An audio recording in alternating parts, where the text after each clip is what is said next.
خلاص طيب بسم الله الرحمن الرحيم السلام عليكم ورحمة الله وبركاته إن الحمد لله نحمده ونستعينه ونستغفره ونعوذ بالله من شرور أنفسنا وسيئات أعمالنا من يهده الله فلا مضل له ومن يضلل فلا هادي له وأشهد أن لا إله إلا الله وحده لا شريك له وأشهد أن محمدا عبده ورسوله صلى الله عليه وعلى آله وأصحابه ومن تبعهم بإحسان إلى يوم الدين وسلم تسليما كثيرا أما بعد.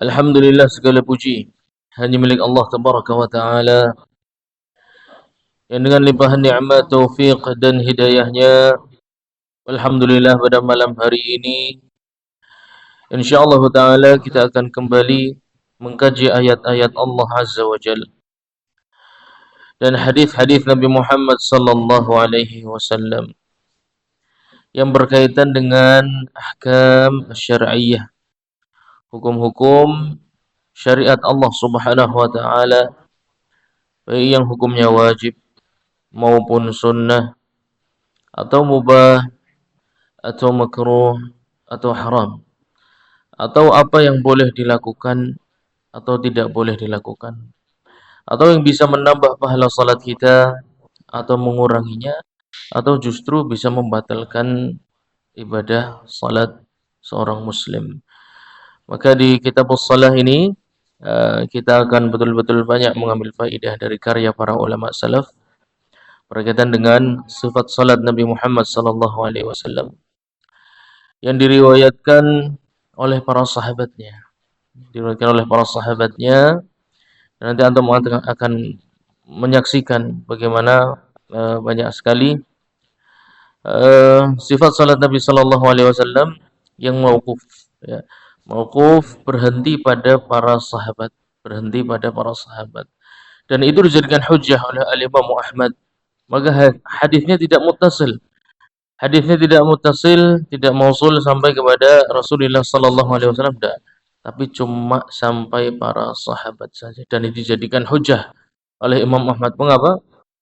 Karena merekalah yang menyaksikan salatnya Nabi Muhammad sallallahu alaihi wasallam. Dan hal yang biasa ketika beberapa sahabat tidak mengerti kalau perbuatan tertentu itu dibolehkan di dalam salat. Nanti akan Anda saksikan di dalam makruhat as-salah, jadi hal-hal yang makruh dilakukan di dalam salat. Salah satunya adalah duduk yang namanya al-iqa'a. Al-iqa'a itu duduk seperti seekor anjing. Di dalam beberapa hadis disabdakan oleh Nabi sallallahu alaihi wasallam, ka iqa'i al-kalb, ka iqa'il kalb, seperti duduknya seekor anjing. Para ulama berbeda pendapat, ya. Mereka melihat duduknya seekor anjing itu seperti apa, ya. Ada yang mengatakan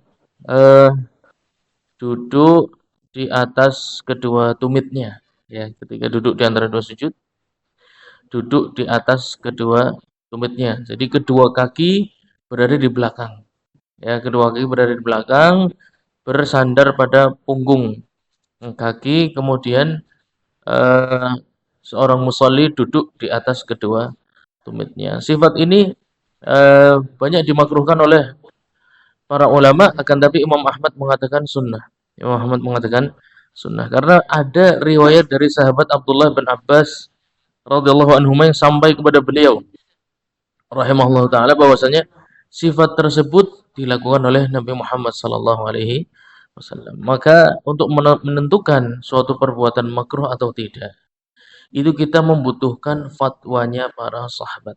Kita membutuhkan fatwanya para sahabat. Jadi tidak tepat kalau hanya berdalil dengan hadis Nabi Shallallahu Alaihi Wasallam, karena terkadang beberapa sifat itu diriwayatkan oleh para sahabat dan berhenti sanadnya pada tabaqahnya sahabat, pada tingkatan para sahabat, tidak selalu mausul sampai Nabi Muhammad sallallahu alaihi wasallam. Baik, sebelum kita masuk ke dalam makruhatus shalah, hal-hal yang makruh di dalam salat, kita lanjutkan sedikit tentang mengenai keutamaan berdoa, keutamaan berdoa.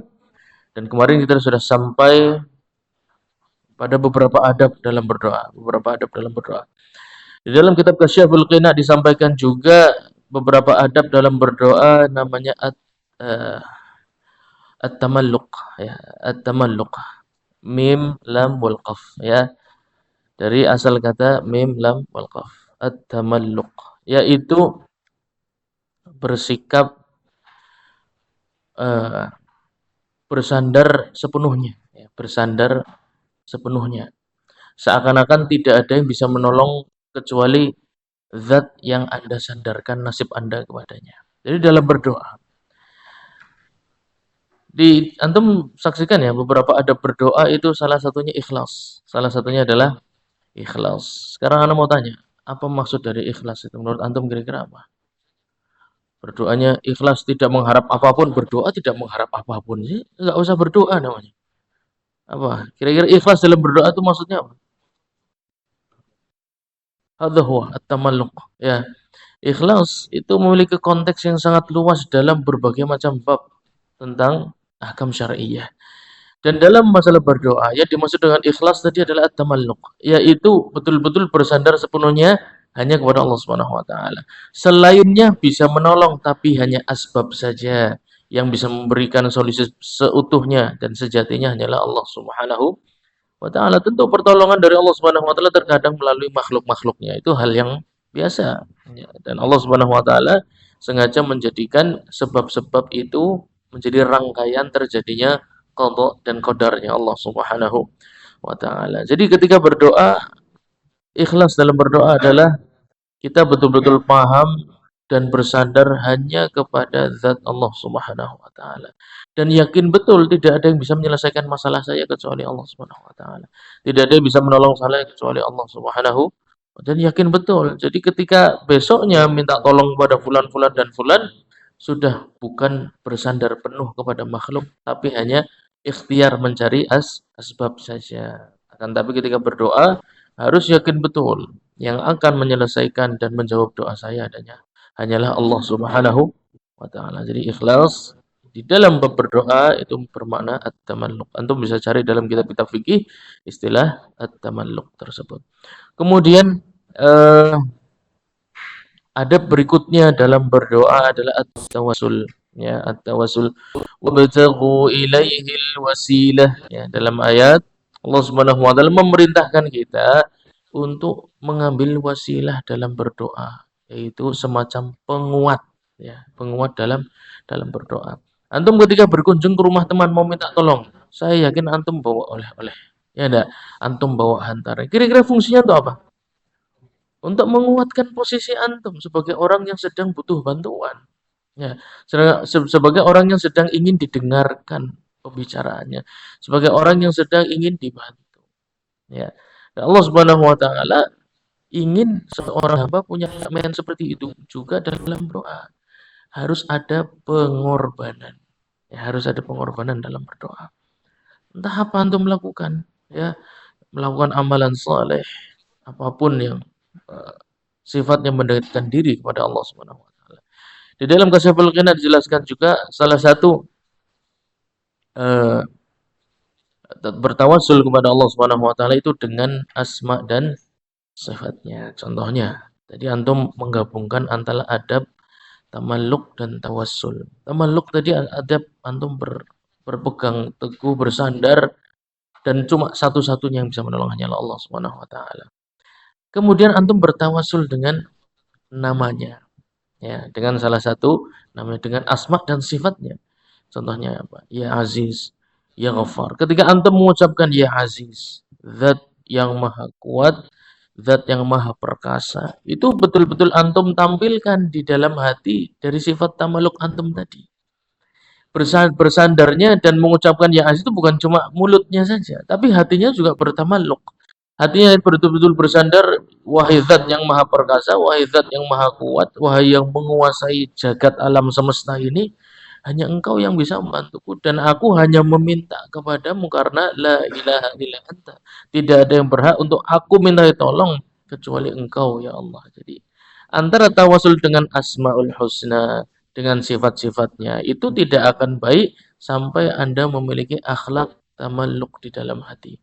Bersandar kepada sifat ya Hayyu ya Qayyum ya. Dalam beberapa hadis Nabi Shallallahu alaihi wasallam kalau sangat bersungguh-sungguh dalam berdoa biasanya akan mengucapkan salah satu nama Allah Subhanahu wa taala, ya Hayyu ya Qayyum. Wahai zat yang maha hidup dan tidak akan pernah mati. Kalau antum minta tolong sama orang, orangnya iya yang nggih besok mati. Ya kan? Ada kemungkinan seperti itu. Ya, nggih Mas, besok Mas insyaallah, besok safar. Ya enggak? Mas besok insyaallah tak tulungi, besok sakit. Itu manusia. Tapi ketika Allah Subhanahu wa taala berjanji menolong Anda, hai, tidak akan mengalami sakit, tidak akan ada keperluan hajat kesibukan, tidak ada. Ya, itu semua hal yang sederhana untuk Allah Subhanahu wa taala untuk menyelesaikan hajat-hajat hamba-hambanya. Jadi ketika mengucapkan ya hayy, kemudian ya qayyum, al-qaim bi nafsihi al-muqim li ghairihi. Al-qayyum itu sifat Allah Subhanahu wa taala bahwasanya Allah itu berdiri tanpa memerlukan bantuan dari selainnya dan mampu menolong kondisi hamba-hambanya yang butuh ditegakkan. Ya.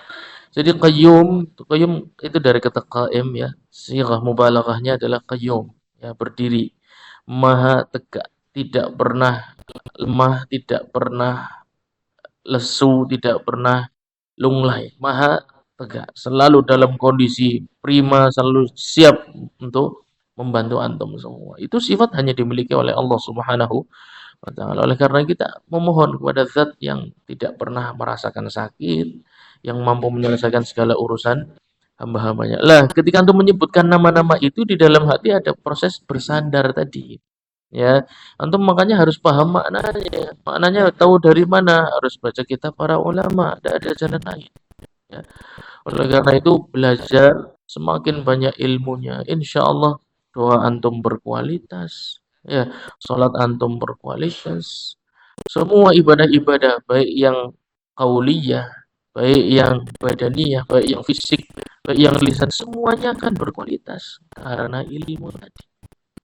Makanya jangan pernah malas untuk belajar dan jangan pernah lepas dari talabul ilmi. Kalau antum tahu mungkin ayat yang sering antum baca adalah ayat Allah Subhanahu wa taala ihdinas siratal mustaqim. Ya. Kira-kira menurut antum as-siratal mustaqim itu artinya apa? Jangan jawab jalan yang lurus ya. Karena itu namanya terjemah. Ya. As-siratal mustaqim. Kira-kira apa maksudnya? Apa tafsir dari as-siratal mustaqim? Apa yang Allah Subhanahu wa taala inginkan? Ya Allah tunjukilah kami jalan yang lurus. Ini terjemahan namanya. Ya, antum harus bisa spesifik apa yang diinginkan dari jalan yang lurus yang seperti apa. Apa? Antum kira-kira ada pengetahuan apa dari kitab tafsir apa? Apa belum baca? Oh, sebelum. Silakan. Caranya mana? Iya, berseda dan orang-orang saleh. Itu jalan yang gimana?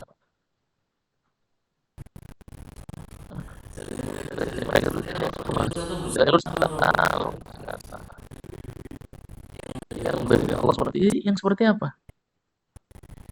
Yang selamatnya seperti apa? Teknisnya antum setiap hari akan melakukan apa? Dan bagaimana antum sekarang? Pertanyaan saya kan, antum sekarang sedang berada di jalan yang lurus kan? Ya, yakin? Ya, apa dalam jalan yang lurus itu apa? Hah? Islam lah, orang-orang Muslim yang korupsi uang rakyat itu juga Islam. Nanti jalan yang lurus juga berarti. Buat antum tahu antum sekarang berada di jalan yang lurus, kalau antum tidak mengerti spesifikasi dari jalan yang lurus apa sebenarnya teknisnya gimana sih jalan yang lurus? Iya. Ini setiap hari yang antum berhadapi apa?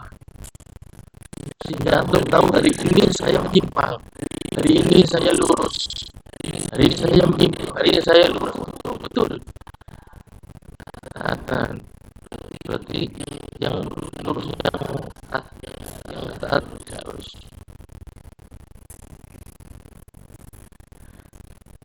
ya, harus memang semua orang kita punya taat istilahnya. Orang aku sih aku Islam aku Islam saya kurang taat apa mana sehingga antum di siang hari istirahat kerja antum tahu betul saya hari ini sedang tahu betul karena antum tahu koridornya jalan lurus itu apa sehingga tahu hari ini sisa hari dari istirahat sampai petang sampai mau tidur harus saya perbaiki. Antum tahu betul jalan yang lurus itu apa dan dari itu antum lalai tahu betul. Kalau nggak tahu antum nggak tahu sedang menyimak kemungkinan. Ya, itu muskilah kalau orang tidak mengerti jalan yang lurus itu sebenarnya apa. Kemudian kan tidak sadar dia sedang menyimpang, tidak sadar. Sampai secara ada lagi mencoba.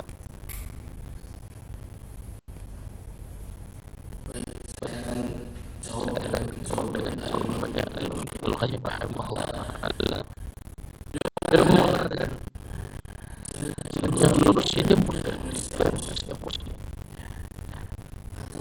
tetapi sebenarnya dia tahu dia berada di jalan yang lurus setiap muslim itu tahu dia sedang berada di jalan yang lurus atau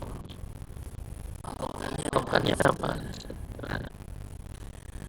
ketika seseorang diperintah dan seorang hamba itu tugas yang diperintah tugasnya perintah kita diperintah manusia itu akan terbagi menjadi 3 kelompok dan melaksanakan perintah yang kedua orang perintahnya apa sehingga tidak yang ketiga bisa diperintah cuma perintahnya apa yang kedua tidak paham perintahnya kerja aku yang ketiga perintahnya tidak di situ atau berada di Al-Qayyim maka ada dua unsur untuk seseorang berada di jalan yang tanpa jalan ilmu dari itu dari itu jauh dari ilmu malah ketika tahu atau sedang baik saja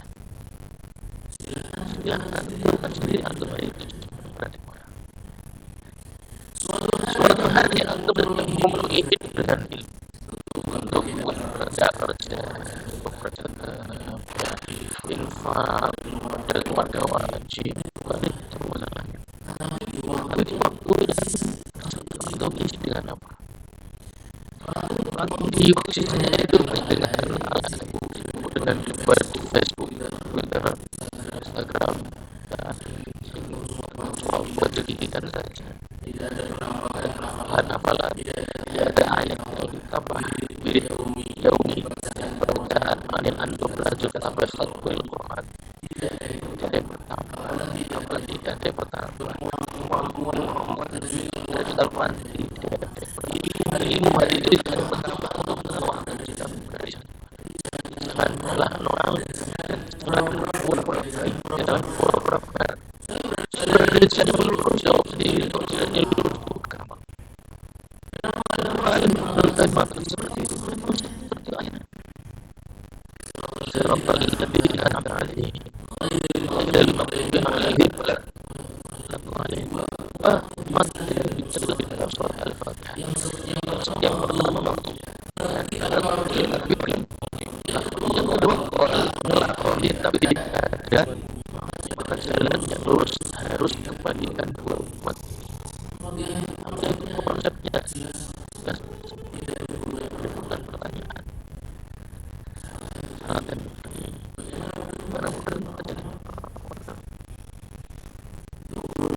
biasa berjalan dengan beliau dalam kitab Majalis Salihin. Allah biasa seperti beliau jalan terus ini sebab kebanyakan kita di jalan terus Islam semua sedang dia muslim dan berada di jalan yang lurus sehingga salah salah ya. Tanya dia selalu menyangkamnya saya tidak baik, saya orang yang baik. Silahkan jawab sendiri karena ujinya ada yang sama. Allah Subhanahu melaknat kaum yang untuk orang yang tahu ilmu tapi tidak bersamaan, yang beramal lebih baik dan pasti antum temui diri antum jauh dari ilmu, jauh dari amal, mungkin antum itu sedang berada di jalan yang berbeda. Ada kemungkinan kembali ke jalan yang lurus, bukan berarti kita menyimpang setelah amalnya lurus selamanya. Tidak. Kembali rahimahullah melaknati maksudnya mintalah kepada Allah Subhanahu wa taala supaya Anda tetap di jalan baik, jalan ilmu dan jalan ibadah, supaya Anda diwafatkan oleh Allah Subhanahu wa taala. Ini ada sukses dari jalan yang lurus, ada jaminan tetap lurus, tidak ada yang jamin. Ada kemungkinan jadi seorang yang dari sebelumnya. Yang salah amat beliau yang baik manusia itu hal yang biasa. Masalahnya lah artinya apaan? Mas lurus apa pas? Itu yang jadi pertanyaan. Anda boleh memaklumi manusia itu berbuat salah, Allah juga memaklumi. Namun Allah Sallallahu Alaihi Wasallam juga memaklumi. Manusia pasti kesalahan. Ada hari dia buka, ada hari dia memang, ada hari dia semangat, ada hari dia berdoa, ada hari dia lurus, ada hari dia memang. Terus juga Allah menciptakan pertanyaan dalam dari apa?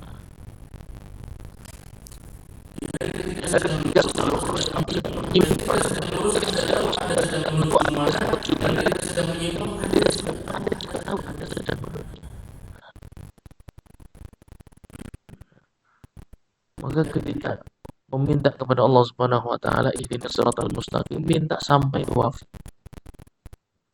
Minta jalan ilmu, jalan amal ini ya Allah sampai engkau mewafatkanku. Jangan ada hari engkau cabut nyawaku dalam aku kondisi lalai, dalam aku kondisi suka dengan kebodohan, dalam aku kondisi suka dengan futur, dalam aku kondisi suka dengan hal-hal yang melalaikan, konten-konten di internet yang melalaikan. Jangan sampai di hari itu aku wafat. Kalau memang ada hari aku berbuat maksiat, ya Allah berikan aku kesempatan untuk bertobat dan jangan kau cabut aku kecuali aku dalam kondisi kembali kepadamu, bertobat kepadamu. Ya. Maka terus kita dianjurkan untuk berdoa. Allahumma ati nafsi taqwaha. Nabi sallallahu alaihi wasallam ya, ghufira lahu ma taqaddama min dzambihi wa ma ta'akhkhar. Diampuni dosa yang telah lalu dan yang akan datang. Doanya Allahumma ati nafsi taqwaha wa zakkiha anta khairu man zakkaha anta waliyuha wa maulaha. Allahumma ya Allah, wahai zat yang hanya aku memohon kepadamu. Ya. Jadi biasakan kalau antum mengucapkan Allahumma atau ya Allah itu tanamkan di dalam hati antum hanya memohon kepada Allah, maksudnya yang bisa menyelesaikan ini cuma Allah Subhanahu wa taala. Mau nasihat ustadz ribuan, kalau tidak Allah buka hatiku pun tidak akan selesai maksiat ini. Tidak akan selesai rasa malas ini. Tidak akan hilang rasa sombong ini. Tidak akan hilang rasa ujub ini. Sampai engkau yang menghapuskan dalam dadaku. Ya. Biasanya ketika berdoa mengucapkan Allahumma, ya Allah, antum harus punya tamalluk tadi. Ya. Bersandar penuh bahwa saya yang bisa menjawab ini hanya engkau. Yang bisa mengabulkan cuma Engkau. Ya, lanjut. Eh, Tadi sedikit selingan ya mengenai tafsir beliau rahimahullah taala di dalam kitabnya Madarijus Salikin yang karya yang luar biasa fenomenal. Semua karya beliau fenomenal tentu saja ya karena perjalanan ilmu yang panjang, eh, melelahkan dan betul-betul ikhlas hanya mengharap wajah Allah Subhanahu wa taala. Ketika beliau wafat, justru karya-karyanya tidak hilang tapi dilanjutkan oleh murid-muridnya dan disebarkan ke seluruh dunia. Jasadnya berada di kubur, akan tetapi pahalanya terus mengalir sampai hari ini ila yaumina hadza, bayangkan ya. Sehingga beliau menjadi manusia yang termasuk manusia-manusia yang sukses. Mengapa? Karena beliau dikubur, alam kuburnya menjadi hamba Allah yang kaya raya. Ya. Sedangkan kebanyakan kita mengharapkan kaya raya yang akan ditinggal. Para ulama cerdas, mereka mengharap kaya raya yang akan dibawa mati. Apa? Dakwah, ilmu, kebaikan, amal soleh, menyebarkan akhlak yang baik, menjadi contoh, menulis kitab, perjalanan hidup beliau. Perjalanan iman beliau dijadikan kitab, harapannya pembaca itu bisa merasakan keimanan yang dimiliki oleh beliau rahimahullah taala. Jadi membaca kitab para ulama itu bukan seperti baca koran ya, bukan seperti baca majalah, bukan. Beda jauh ya. Ketika seseorang membaca kitab para ulama, antum tuh sedang masuk ke dalam hatinya beliau. Antum sedang masuk menyelami keimanan penulis kitab tersebut. Padahal antum tidak pernah rihlah seperti beliau, tidak pernah capek-capek talabul ilmi seperti beliau, tapi bisa merasakan perjalanan imannya beliau, bisa merasakan hasil belajarnya beliau, dan seluruh keutamaan yang beliau miliki. Itu kelebihannya membaca kitab. Kalau antum sampai sekarang belum bisa baca kitab sendiri, maka jangan mencela orang lain ya, kecuali fala talumuna illa anfusakum. Jangan mencela kecuali diri kalian sendiri. Rugi antum nggak bisa merasakan imannya Ibnul Qayyim, imannya Ibnul Jauzi, ya, imannya Syekh Mansur Al-Buhut, imannya para fuqaha, imannya ahlul iman. Coba, kalau antum bisa masuk ke sana, antum bisa meniru paling tidak. Ya enggak? Wah, harus sungguh-sungguh belajar, harus bisa belajar bahasa Arab itu bisa. Insya Allah bisa. Bagi yang mau. Tapi kalau antum dari diri sendiri kita enggak mau, gimana? Mau dinasihati 1000 kajian di YouTube tentang keutamaan bahasa Arab enggak akan mempan. Ya. Innallaha la yughayyiru ma biqaumin hatta yughayyiru ma bi anfusihim. Enggak akan suatu kaum berubah antum besok bangun tiba-tiba bisa ngomong bahasa Arab, itu enggak akan terjadi. Nah, tiba-tiba besok baca Quran langsung mudeng, nggak bisa. Prosesnya harus dirubah dulu. Ya. Dan dari diri kita sendiri yang mau merubah itu semua. Betul, nikmat. Ya, antum, saya baru merasakan ya setelah mempelajari bahasa Arab, kemudian eh, sering duduk di majelis para ulama, kemudian mulai membaca kitab, itu memang healingnya itu bagaikan healing yang jauh lebih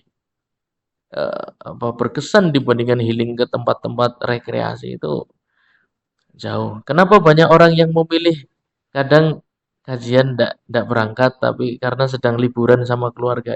Ya saya maklum saja karena dia belum merasakan ya, belum merasakan masuk ke dalam iman penulis kitab tersebut. Kalau dia sudah bisa baca sendiri. Jadi pertemuan kita ini cuma murojaah saja ya. Kemudian diskusi, harusnya sudah seperti itu. Nanti cepet antum ya, banyak faidah yang masuk. Tapi kalau mungkin baca saja masih harus terjemah, harus tafsir. Antum dapat faedah cuman nggak banyak gitu, nggak bisa banyak. Antum di rumah sudah bisa baca sendiri. Antum mengaji sendiri. Sampai sini mengcross check. Kemudian kita diskusikan. Itu faedahnya besar. Ya. Jadi kapan antum berada di level tersebut, silahkan. Ghayyiru anfusakum. Antum harus merubah diri antum sendiri dan harus sungguh-sungguh. Harus bisa, harus jadi. Ya, antum harus bisa. Jangan wafat tapi belum bisa merasakan imannya ahlul iman. Ya, jangan antum wafat sebelum bisa merasakan imannya ahlul iman. Ya, imannya ahlul iman, imannya para ulama. Rasakan masuk ke dalam karya tulis mereka. Mereka menulis itu pakai hati, Pak. Ya pakai pena, tetap pakai tinta. Ya maksudnya yang ditulis itu bukan isi kepala, tapi isi hati. Ya beda, makanya beda banget. Kita pernah SD, kita pernah SMP, kita semua pernah SMA, ya. Kita baca buku macam-macam, ya. Buku sejarah, biologi, fisika, kimia itu semua tulisan apa yang ada di kepala penulisnya, belum apa yang ada di hati penulisnya. Apa kitab yang ditulis yang merupakan isi hati penulisnya ya. Kitab para ulama itu isi hati semua, Pak. Betul. Pilihan katanya, kemudian ungkapan-ungkapan itu betul-betul isi hati penulis. Jadi antum harus masuk ke dalam taman surga tersebut ya, keimanannya para ahlul iman, keimanannya para ahlul ilmi, masuk ke sana nikmatnya antum tertentu milik betul. Karena dulu di zaman dulu pun saya termasuk nikmat hidup, tapi begitu menemukan nikmatnya masuk ke orang ya sudah jauh jauh sekali, lalu indahnya beda, indah betul memberikan apa yang dibutuhkan, memberikan apa yang anda butuhkan. Kalau milik tempat rekreasi itu ya solusi untuk memasukkan fresh, tapi bisa hati sedikit ada kesembuhan, ada kehausan yang terombit tapi sedikit beda dengan masuk ke dalam ulama. Itu seakan-akan kebutuhan roh antum tuh diberi makan betul. Ya, rasanya menjadi sedih. Betul-betul seakan-akan ruang antum melihat isi hati beliau tulis. Antum bisa ke sana daftar kelas bahasa Arab. Alhamdulillah kamu belum buka, silahkan daftar di tempat yang lain. Tempat yang lain. Kamu belajar ke sana. Kalau sudah pintar kembali lagi ke sini. Ngajar di sini insya Allah. Baik.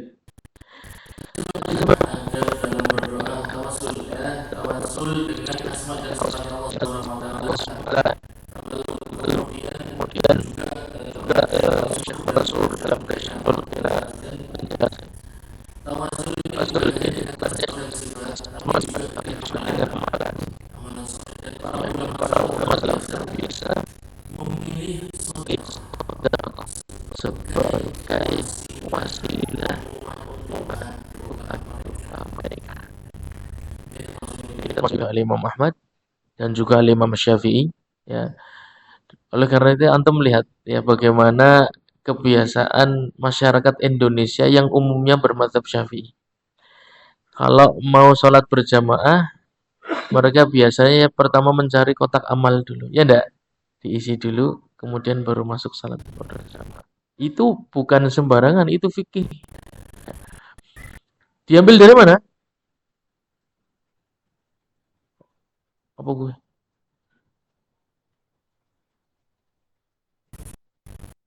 Oh, iya. Jadi ngeblank ya. Baik, apa gue mau? As-sadaqah ya merupakan mazhab para ulama salaf eh, untuk menguatkan doa seseorang. Salat kan doa ya, ihdinas siratal mustaqim kan doa toh. Salat itu isinya doa. Ya. Maka supaya Allah mengabulkan, ya, perlu untuk dianjurkan ya, dianjurkan untuk bersedekah sebelum melakukan salah satunya salat. Ya. Itu ada di firman Allah Subhanahu wa taala di surat Al-Mujadilah.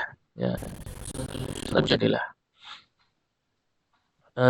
Allah Subhanahu wa taala berfirman, "Ya ayyuhalladzina amanu idza najaitumur rasula faqaddimu baina yaday najwakum sadaqah dzalika khairul lakum wa adhhar fa illam tajidu fa innallaha ghafurur rahim." Ya, wahai orang-orang yang beriman.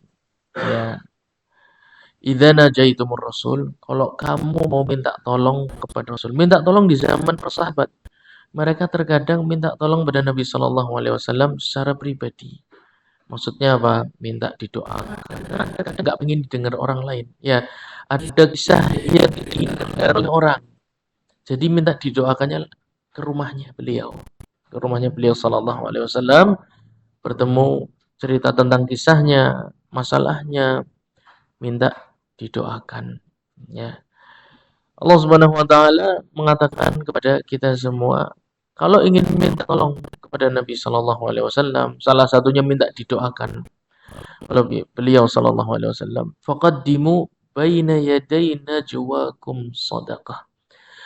Maka sebelum itu lakukanlah sedekah terlebih dahulu. Al-Imam Ibnu Qayyim rahimahullah taala memberikan komentar terhadap ayat ini bahwasannya aku pernah melihat guruku, ya, kalau mau menunaikan sholat berjamaah keluar dari rumah nggak bawa apa, pasti bawa sesuatu. Gurunya siapa yang dimaksud? Syekhul Islam Ibnu Taimiyah rahimahullah taala. Guruku ini kalau mau ke masjid pasti bawa sesuatu. Entah di rumah punya roti cuma selembar, pasti dia bawa. Kemudian dikasih ke orang yang lebih miskin daripada beliau. Kalau pas lagi punya uang, beliau bagi kepada para fuqara dan masakin sebelum masuk masjid. Ya, jadi bersedekah sebelum berdoa, terlebih sholat-sholat wajib di masjid Allah Subhanahu Wa Taala, itu amalannya para ulama salaf. Ya, diambil dari ayat tadi. Kata Syekhul Islam Ibnu Taimiyah, kalau mau berdoa, minta didoakan Nabi saja kita disuruh sedekah dulu. Apalagi minta tolong langsung kepada Allah Subhanahu wa taala, maka lebih perlu untuk kita bersedekah lebih. Ayatnya bersifat Syekhul Islam Ibnu Taimiyah. Dzalika khairun. Yang pertama lebih baik-baik. Kenapa? Doamu dijawab sekarang atau nanti sedekahmu sudah diterima oleh Allah Subhanahu wa taala. Kamu sudah menang satu langkah. Ya. Kedua, al-tahar, mensucikan hati. Bagaimana? Sebelum minta kepada Allah Subhanahu wa taala, menyampaikan seluruh masalah yang ada. Disuruh melihat orang lain yang juga punya masalah. Orang lain yang lebih miskin dari sebelum antum merasa anda miskin dan orang paling susah, orang paling bermasalah di muka bumi ini, Allah Subhanahu wa taala mengajak Anda melihat orang sekitar yang lebih susah daripada Anda. Bagus enggak? Ya. Sehingga ketika minta tolong itu, ketika ternyata Allah Subhanahu wa taala tidak membalas di dunia ini tapi disimpan di akhirat, tidak akan pernah kecewa. Wong yang lebih susah dari saya banyak. Ya. Kenapa saya merasa orang yang paling terzolimi di dunia? Yang dizolimi lebih banyak. Ya. Yang dizolimi dikasih traktor pas pemilu, nanti udah selesai pemilu dicabut lagi, kan dizolimi namanya.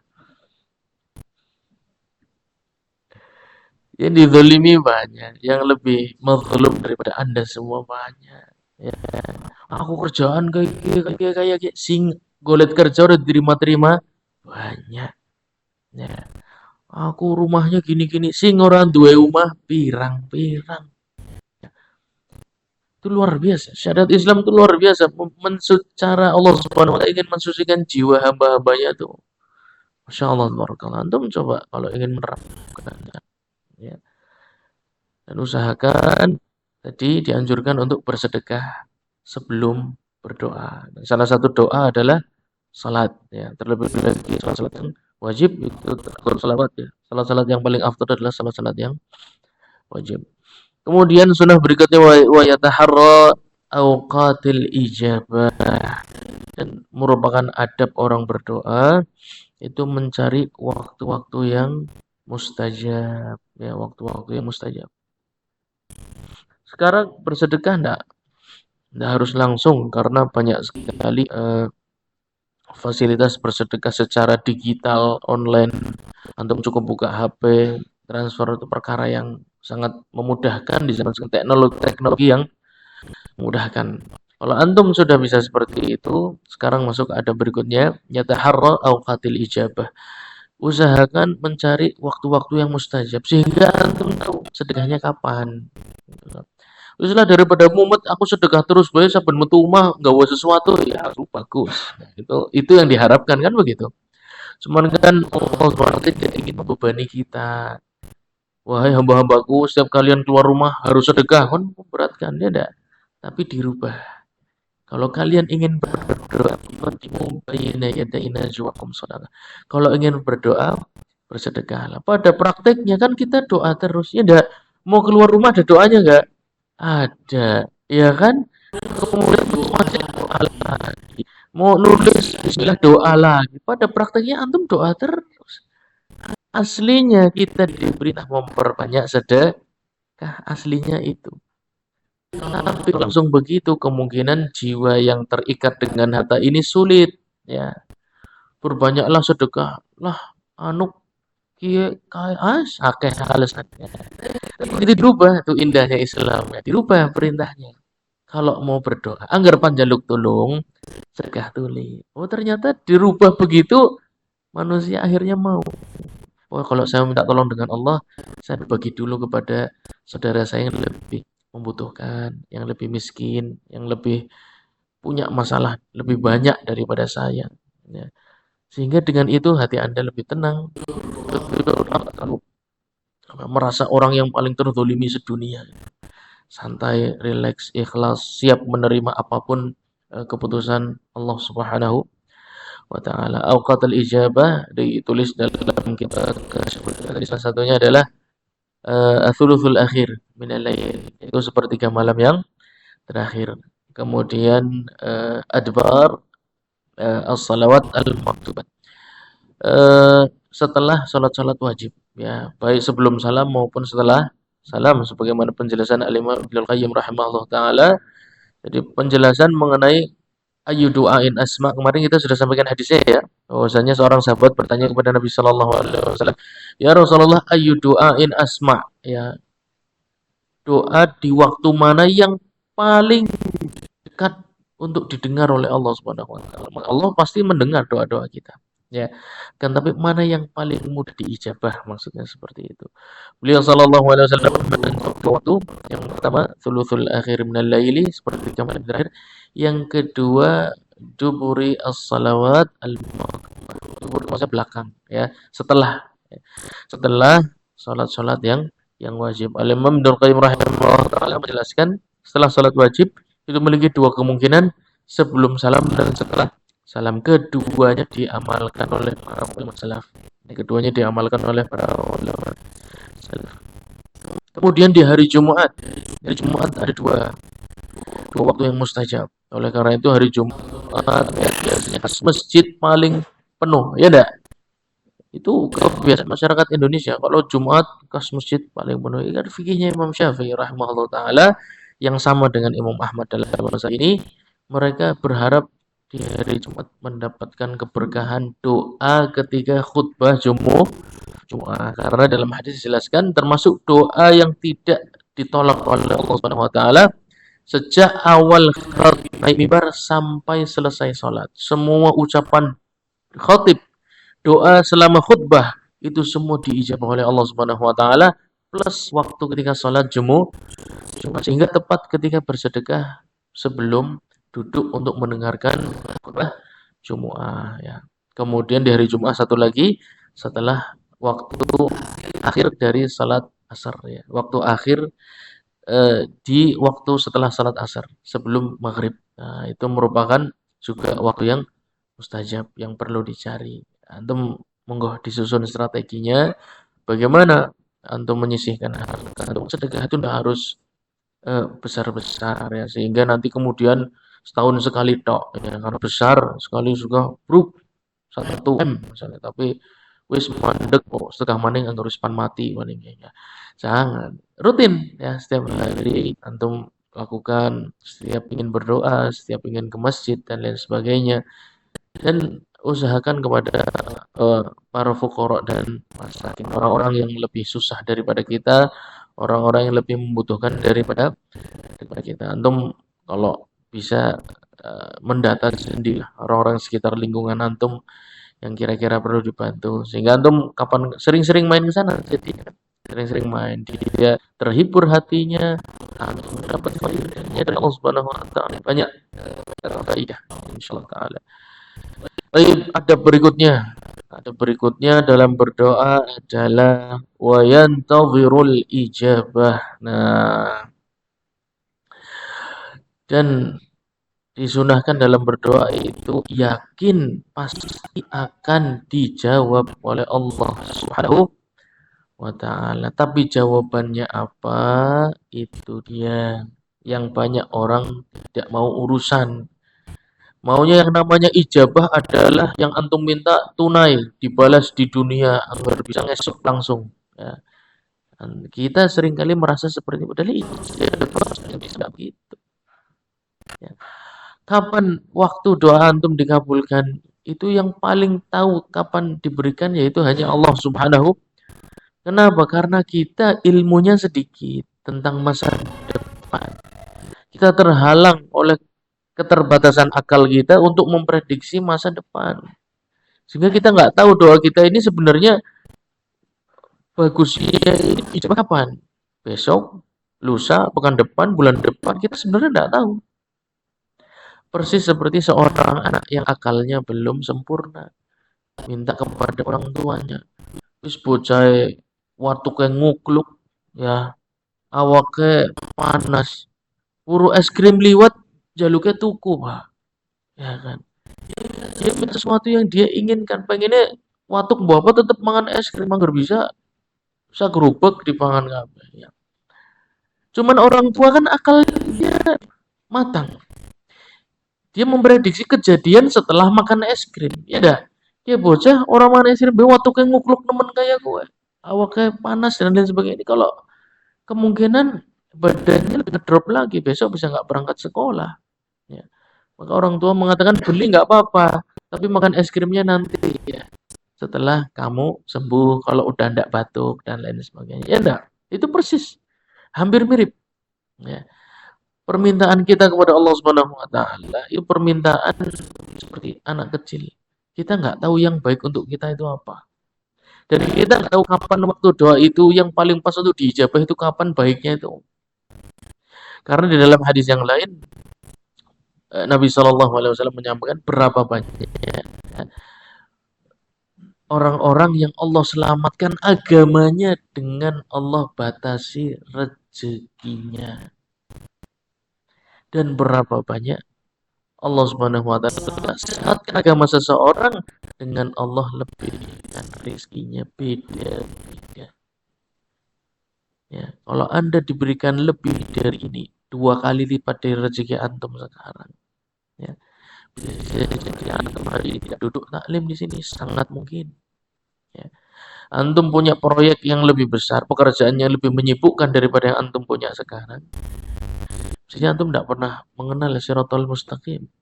Ya.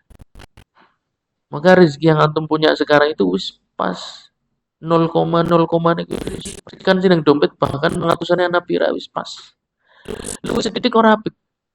Ya. Keluwihan setitik wis ora apik. Allah paham ciptaan-ciptaan ya Subhanahu wa taala. Beliau Allah Subhanahu wa taala zat yang sangat mengerti apa yang diciptakan. Yang ini kalau kurang bahaya dilebihkan. Yang ini kalau kelebihan bahaya kurangi.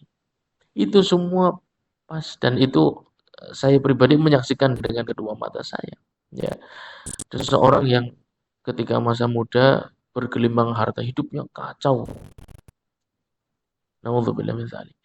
Hidupnya betul-betul isinya hura-hura. Sholat di masjid itu nggak pernah. Sholat Jumat aja ke masjid ya. Sholat masjid itu nggak pernah. Hanya cuma sholat Jumat. Sibuk kerjaan ke sana kemari. Di usia sepuhnya justru Allah batasi rezekinya. Nggak ada kerjaan sama sekali. Dompet itu nggak ada isinya. Kosong plong. Hidupnya bergantung kepada pemberian dari anak istrinya. Ya. Tapi dengan seperti itu sekarang dia 5 waktu pergi ke masjid. belajar baca Quran, ya, dan melakukan banyak sekali amal kebaikan. Ternyata tuh efeknya begitu. Allah Maha tahu betul. Allah Subhanahu wa taala Maha tahu yang terbaik buat ciptaan-ciptaannya itu apa. Terkadang Allah menyelamatkan agama seseorang dengan membatasi rezekinya. Dan terkadang Allah menyelamatkan agama seseorang dengan melebihkan rezekinya. Tiap orang beda-beda. Antum kita mungkin merasa ya, anggur duitnya sama ini tandian, dean, kan bedean kabeh. Ya, akeh secuil langsung paling walimah maning. Ya, sibuk maning. Janjine ta yo aku anggur anu pan umroh, pan haji, nembe akeh secuil, wis ngelirik tangga. Sibuk maning, kedabrugan maning, ngimpi maning. Aku angger kayak gini, ngopan kayak gini. Lebih sedikit, ngelirik tanggane maning. Nggak ada ujungnya, nggak habis-habis, nggak selesai-selesai. Tapi ada juga yang kalau susah, banyak mencela. Ya, kalau rezekinya sedikit, ngeluh terus. Ibadahnya males, ngajinya males. Nah, yang begini terkadang Allah buka rezekinya. Ya, Allah mudahkan rezekinya. Oh, Masya Allah. Rajin pengajian, aktif dalam berdonasi, dan lain sebagainya. Ah, itu beda-beda. Jadi, jangan bayangkan aku pengen seperti Fulan. Jangan. Karena antum belum tentu cocok menjadi Fulan. Fulan pun belum tentu cocok menjadi antum sama. Ya, antum pentol kabeh. Wis hamba Allah Subhanahu wa taala kowe pentol kabeh. Ya, tidak ada sing pentolan kaya daripada langka, pentol kabeh. Ya, buktinya apa? Kalau nasibnya ditukar, belum tentu cocok. Belum tentu bisa menjalani nasib orang lain, dan antum belum tentu bisa. Dengan segala tantangan keluarganya, orang tuanya, kakak adiknya, saudaranya, keluarga istrinya, dan ponakan macam-macam. Belum tentu bisa antum menghadapinya. Yang bisa ya yang sedang mengalami nasib tersebut. Itu yang paling bisa menjalani tugas hidupnya. Maka dalam berdoa tadi sunnahnya adalah kita dianjurkan untuk menunggu jawaban dari Allah Subhanahu wa taala. Jadi berdoa dengan ikhlas kue lambulah pon dikabulkan apa ora? Ah, bukan salah. Anda yakin pasti dikabulkan Allah Subhanahu wa taala. Harus yakin. Kalau ndak yakin gak usah doa sekalian. Ya buat apa? Ngenyek melune antum donga lo paling ora dikabulkan. Ngenyek karane kowe. Ya. Wong mindahna matahari gede nemen timur barat timur. Saben dina telat nggak pernah terlambat. Nggak ada. Kelalen gue nggak pernah. Ya. Masuk kawanan nggak ada. Orang pernah telat matahari berputar tidak pernah terlambat. Cuman ada posisi-posisinya manazil. Ya. Wasyamsu tajri li mustaqarril laha. Matahari itu punya mustaqar, tempat manggon. Ya. Memang ada posisinya, kadang agak ke utara, kadang agak, tapi itu bisa dibaca supaya manusia mengambil faidah dari itu semua. Oh, kalau bulan-bulan ini matahari agak ke utara, bulan-bulan ini matahari agak ke selatan, supaya antum mengerti ilmu pengetahuan. Ya, hubungannya dengan pasangnya air laut dan lain sebagainya, perputaran bulan itu semua tujuannya untuk kebaikan manusia. Ya. Yang serumit itu pun Allah Subhanahu wa taala tidak pernah gagal untuk melakukannya. Apalagi cuma menjawab doa antum. Paling apa sih? Ya, munggah pangkat, ya, jalan maning wali kota, ya, antum menjadi wali kota, antum orang nyalon, ya. Apa paling hajat-hajat sekitar nggak seberat mindahkan matahari lah kayaknya. Ya, orang abot-abot nemen lah. Ya, berat dilakoni tak berat, cuman matahari kan gede nemen. Ya, nggak seberat itu, nggak sebesar itu beban. Pasti bisa. Yang ngabulkan doa antum itu sangat sederhana. Cuman tadi, ya hikmahnya Allah Subhanahu wa taala terkadang akan menjawab di waktu yang tepat. Ya, waktu yang tepat kapan? Bisa nang kene, bisa nang kana. Ya. Bisa terjadi ketika Anda masih hidup, bisa terjadi ketika Anda sudah wafat. Ya Allah berikanlah hamba anak yang soleh dan soleh. Sampai antum ajal sudah dekat, si boy anaknya kayak gue. Ternyata selamat jadi pelajaran luar biasa. Anak-anak yang tadinya sulit sekali diatur, dinasehati mlebu kanan metu kiri, dijak ngomong madhep mana, ditelepon ora gelem diangkat. Ya, diundang wong tuane mana-mana. Begitu orang tuanya wafat, berapa banyak anak-anak yang merubah hidupnya. Jadi pelajaran bagi dia sepanjang hidupnya. Betul-betul jadi anak yang saleh dan saleh. Jadi jangan pernah putus asa. Jawaban Allah Subhanahu wa taala tepat, pasti sangat tepat. Harinya kapan dijawab Allah Subhanahu wa taala? Hari yang terbaik. Keputusannya seperti apa? Keputusan yang terbaik. Ya, tugas kita menunggu jawaban dari Allah Subhanahu wa taala pasti dikabul. Persis kayak antum pesen anu apa raneh orderan online ya kan. Antum ngenteni pasti ya. Bisa nih urung anjuk-anjuk ya, dicek resine. Ya. Antum yakin sekali dia akan datang, ya kan? Antum yakin sekali, mesti tekannya biasanya dina ki wis anjuk. Ya. Dengan menungsa, kita yakin nemen kedatangannya. Ya ya, antum dikirimi paket nang yakin nemen mesti teka. Tapi yang menciptakan menungsa terkadang kita ngenyek ya. Loh, dikabulkan seperti nyong donga. Nah, kan nggak niat yang begini. Kayak antum ada orang minta tolong, lakon panulung nyong panora dulung nyong karepe wis. Ya syukur sih ditulung sisan kayak gue. Ya enggak adab ya. Antum tunggu. Ana tunggu jawaban antum ya. Ya, besok ditanya lagi. Ana tunggu jawaban antum, besok ditanya lagi. Ya, itu Allah Subhanahu wa taala suka diperlakukan seperti itu. Menunjukkan hambanya betul-betul mentauhidkan Allah Subhanahu tidak meminta dari selainnya. Setiap hari memohon dengan doa yang sama, nggak ada masalah. Ya, yantazirul ijabah. Dan dijelaskan oleh para ulama menunggu jawaban doa dari Allah Subhanahu wa taala itu sudah ibadah. Nunggunya saja sudah ibadah. Kenapa? Karena Anda diperintah. Kalau Anda diperintah berarti itu ibadah bukan? Ibadah. Jadi antum doanya sudah ibadah, ngentenine ibadah. Ketika mendapat antum bersyukur ibadah, ketika belum dapat antum sabar ibadah, wis. Ya. Oleh karena itu para sahabat ketika tahu semua itu semua mengatakan idzan nukfir ya Rasul. Kalau begitu kita akan memperbanyak doa ya Rasulullah. Silahkan antum semua perbanyak doa. Allahu akbar kata Nabi sallallahu alaihi wasallam. Pemberian Allah selalu lebih banyak dari yang kamu minta, pasti lebih banyak. Nggak mungkin ngepas kalau ngasih, pasti lebih. Ya.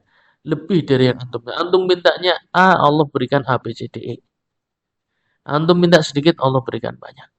Nah, pemberian Allah selalu lebih dari yang kita harapkan. Ya, jadi berdoanya sudah ibadah, nunggunya ibadah. Kalau dapat kemudian bersyukur, belum dapat bersabar, ibadah full isinya cuma ibadah. Idzan nukfir para sahabat langsung paham. Oh, jadi maksudnya gitu. Maksudnya adalah supaya kita menambah ibadah kita, menambah timbangan amal soleh kita. Maksudnya doa itu patokannya bukan dikabulkan atau tidak, bukan. Karena Allah Subhanahu wa taala dalam mengabulkan doa hambanya itu memiliki tiga kemungkinan. Yang pertama Allah kabulkan tunai di dunia ini. Ya.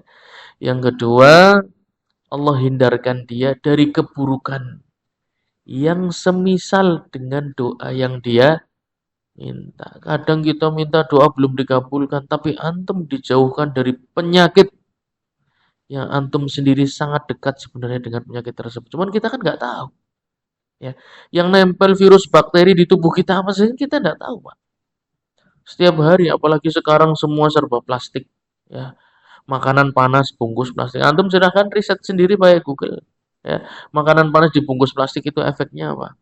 Nyatanya sehat walafiat, lemu-lemu. Ya, pupak lemu, wis. Ya, gemoy-gemoy nyatanya. Itu efek doanya. Dia doanya apa, tapi Allah lebih tahu Anda lebih butuh ini. Doa itu sebenarnya langsung diijabah oleh Allah Subhanahu wa taala, tapi bentuknya berbeda. Bukan yang Anda minta, tapi lebih Anda butuhkan kalau Anda tahu. Terhindar dari sel kanker, terhindar dari tumor, terhindar dari penyakit ini itu, kencing manis dan lain sebagainya. Ya. Nah, sama-sama lah. Banyak sekali penyakit yang Allah hindarkan dari diri kita. Dengan tuh Aku wis ndonga tapi kaya jika iki bae gawean ora berubah-berubah, maning-maning kayak iki, maning-maning kayak iki. Jangan salah, doa antum tuh diijabah, ya. Cuman bentuknya sesuatu yang Anda lebih butuhkan, cuman kita kadang tidak sadar, ya. Yang ketiga Allah Subhanahu wa taala yadakhiruhu fil akhirah. Allah simpan doanya dijadikan pemberat yaumal qiyamah untuk memberatkan timbangan kebaik karena itu lebih Anda butuhkan. Allah tahu betul ini hambaku yang ini akan banyak berbuat salah, butuh ditolong. Jalukannya tak pirang-pirang, sing paling penting adalah selamat di akhirat buat hambaku yang satu ini. Doanya semua dikumpulkan, Allah jadikan satu yaumal qiyamah, memberatkan timbangan kebaikannya, masuk surga walhamdulillah, bahagia abadi selama-lamanya. Seandainya semua doanya dikabulkan, bisa jadi timbangan amalan solehnya tidak seberat itu. Ya. Maka dalam berdoa tadi disunahkan untuk memiliki akhlak selalu menunggu jawaban. Wong antum karo kurir paket be percaya nemen bakal anjuk. Padahal anggar kesoran secuil digawa balik paketnya, Pak. Ngesuk nembe dibalak maring metu. Tapi antum percaya kok ngesuk meneh. Padahal kurir manusia biasa, ana meriang, ana bensin enteng, ya. Antum percaya dia akan datang. Tapi kita dengan Allah Subhanahu wa taala sangat sangat sangat kurang beradab. Ya. Allah Subhanahu wa taala sangat mampu, akan tapi tadi doanya kemungkinannya ada berapa? Ada tiga. Yang mana yang sedang dipilihkan Allah Subhanahu wa taala? Wallahu a'lam bishawab. Kita nggak ngerti itu rahasia yang milikiannya Allah Subhanahu wa taala. Taib, insyaallah di pertemuan yang akan datang kita masuk ke bab yang baru, ya, di dalam kitab shalah berkaitan dengan makruhat as-shalah, hal-hal yang makruh di dalam salat. Mengenai doa insyaallah kita cukupkan, jangan terlalu lama, nanti kita masuk ke bab yang setelahnya insyaallah. Tapi yang sedikit ini semoga bermanfaat untuk kita semua. Kita tutup majelis kita. Subhanakallahumma wa bihamdika asyhadu an la ilaha illa anta astaghfiruka wa atubu ilaik. Assalamualaikum warahmatullahi wabarakatuh.